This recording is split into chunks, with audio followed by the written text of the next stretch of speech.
Esta mañana el presidente de la República ha dicho en su conferencia mañanera que la iniciativa que enviará el próximo 5 de febrero al Congreso para reformar diversos artículos de la Constitución incluye la desaparición de 10 organismos autónomos al menos. ¿Para qué? ¿Por qué?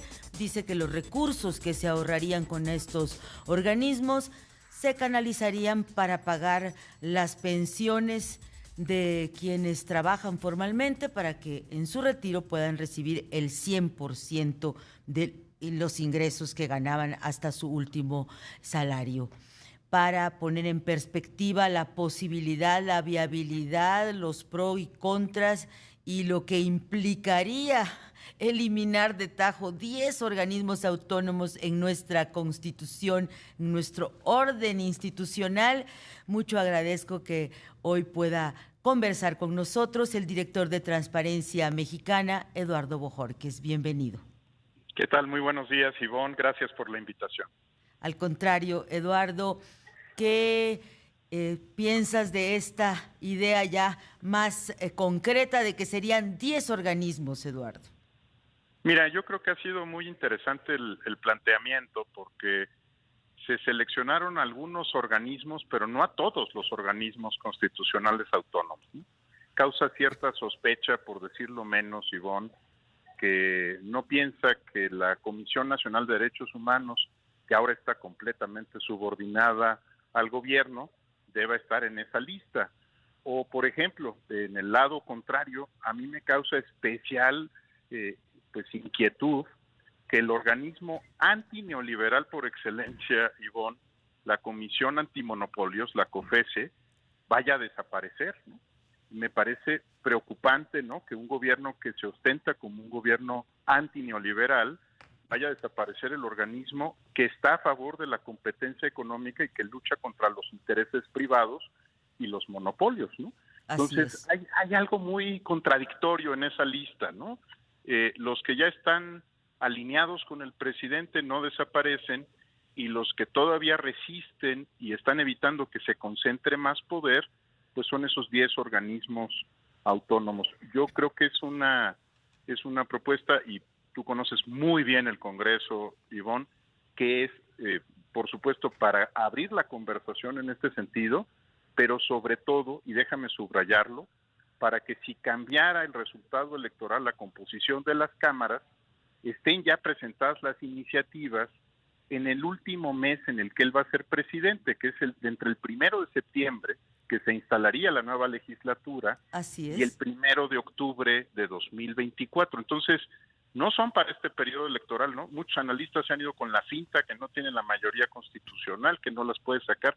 No la está pensando para ahorita, la está pensando para ese mes en donde va a haber una nueva composición de la Cámara y donde él seguirá siendo presidente, mientras que la presidenta electa, sea quien sea, tomará posesión hasta el 1 de octubre. Entonces, está bien pensada políticamente la jugada, pero institucionalmente va en contra de todo lo que hemos defendido los mexicanos en los últimos 30 años, que es evitar la concentración de poder.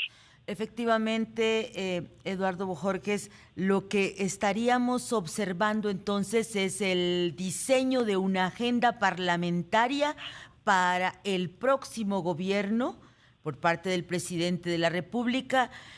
Y te pregunto, ¿no estamos hablando incluso de una revolución? Es decir, romper con este orden institucional implica romper con convenciones, implica romper con una serie de acuerdos que se fueron construyendo a lo largo de la historia y con un diseño de democracia constitucional. Lo que nos está planteando finalmente esta agenda, no tenemos los detalles todavía de la iniciativa, pero si es así, 10 órganos autónomos, incluidos los que tú señalas, pues estaríamos hablando de un cambio de régimen que quizá requeriría un constituyente y no una reforma. Sí, mira, me encantaría que fuera una revolución, me encantaría que esta discusión, por ejemplo, la de pensiones, Ivonne, fuera auténticamente revolucionaria, ¿no? Yo estaría, mira, te aseguro, en la primera fila de esa discusión, porque nuestro país está envejeciendo, la economía informal sigue siendo muy grande, no va a haber jóvenes que financien el sistema de pensiones para el futuro. Hombre, me encantaría que esa fuera la discusión y que se convocara a la nación entera, a los trabajadores, a los empresarios, a la sociedad civil, a los expertos a discutir la reforma, una reforma en el sentido de mejorar y asegurar pensiones para todos. Pero cuando se trivializa, Ivonne, déjame ponerlo así, ayer hacía una cuenta muy rápida, ¿no? El INAI que tanto nos repiten que vale 1,000 millones de pesos, que cuesta 1,000 millones de pesos. 1,000 millones de pesos entre todos los mexicanos son 8 pesos al año. Imagínate esa pensión de 8 pesos al año, ¿no? Sí. Pero, me parece que no debemos de trivializar algo tan importante. Entonces, a mí me encantaría que fuera una discusión revolucionaria, ¿no? Sobre cómo vamos a construir un nuevo sistema de pensiones y cómo vamos a trabajar todos para que ese sistema funcione. Pero no estamos en esa discusión, estamos en una discusión donde el eje de las reformas es concentrar poder. Es revolucionario, pero al revés, ¿no? Claro. Contrarrevolucionario, ¿no? No, por eso digo que sería solo posible, solo viable si se cambiara el régimen y por lo tanto entonces pues no se contara con esta democracia constitucional que se fue construyendo en las últimas 3 décadas, Eduardo Bojorquez. Exactamente, y además a regañadientes, porque tú lo sabes, Ivonne, no nos regalaron nada como sociedad los políticos, ¿verdad? O sea, ellos no eran los que estaban a favor de una transición democrática del poder, fueron los críticos sociales, la intelectualidad, la sociedad civil, incluso los partidos que fueron perseguidos en algún momento, como el Partido Comunista y otros, quienes buscaron que esta fuera una sociedad más plural y democrática. Entonces, me parece que efectivamente tendría que ser una discusión de otra naturaleza, ¿no? De cuál es el futuro del régimen político mexicano y no un paquete de reformas que plantea una sola persona. A mí me parece que ahí, como bien dices, estamos en 2 discusiones distintas. Si vamos a ir por el régimen político institucional, pues tiene que ser una conversación nacional, abierta, con los gobernadores, con el sector privado, con la sociedad civil, con las comunidades, y no estoy percibiendo eso, ¿no? Estoy percibiendo mucho más un momento de afianzarse en el poder político y concentrarlo en una sola persona, en la figura presidencial. ¿Dirías, Eduardo Bojorquez, director de Transparencia Mexicana, que de alguna manera puede ser una trampa si la oposición no tiene la claridad estratégica de responder a esta conversación que busca pues acaparar la disputa electoral? Yo creo que lo dices muy bien, Ivonne, es una buena jugada y el otro lado tiene que tirar, pero el otro lado está atrapado en su propio laberinto, ¿no? En sus preocupaciones, yo te diría francamente, algunas de ellas mundanas, yo no siento que Déjame poner a mí el término ratoneras de candidaturas. Tú no lo dijiste, lo dije yo, pero bueno, no. Están viendo la tempestad y no se hincan. Sí, y no están planteándole a la nación temas interesantes, ¿no? Que podamos discutir. Mira, yo creo que hay que rebasar al presidente en el tema de pensiones. Hombre, en serio, mira, por rápido que hagamos las cuentas por el tiempo del radio, ¿no? Nada más déjame ponerlo así, ya se acabó el bono demográfico, ya no va a haber más jóvenes. Por supuesto. Este país va a ser un país de viejitos en 15 años, ¿no? ¿Tenemos las instituciones públicas de salud listas para eso? No.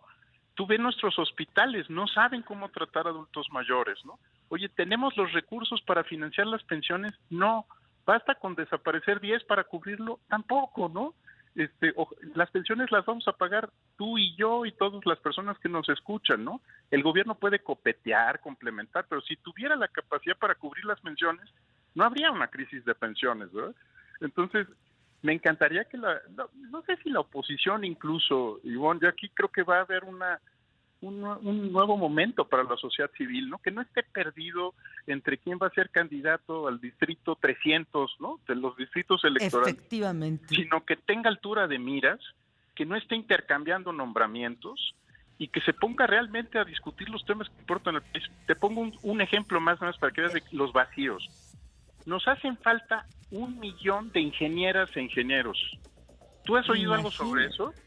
Absolutamente nada. O sea, construir el país.